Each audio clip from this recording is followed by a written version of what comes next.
এই যে পুকুরটা আমরা আজকে ছেঁচে দিয়েছি, বেশি কিন্তু আমরা মাছ পাইনি। এই দেখো এই মাছের এই অবস্থা, মানে এত বড় পুকুরটা ছেঁচে দিলাম, মাছ নেই, কোনো মাছ নেই, মানে এতটা পরিমাণ কম।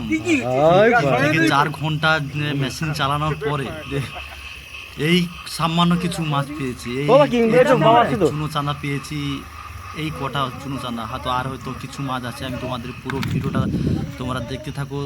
সমস্ত জল ছিঁচে আমরা তোমাদের মাছ দেখাবো যে কতখানি আমাদের মাছ পড়েছে। হ্যাঁ, তো চুনা মাছ দেখা যাক কত।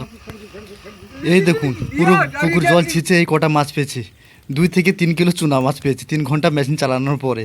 এর থেকে বড় দুঃখের ব্যাপার নেই ভাই।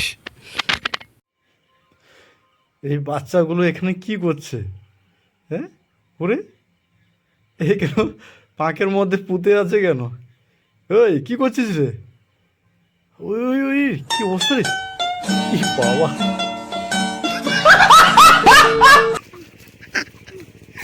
দেখি মাছ ধরলাবি তো, এত নেশা মাছ ধরা? সেই চাং মাছ, আসি চাং মাছটা লাফেটে।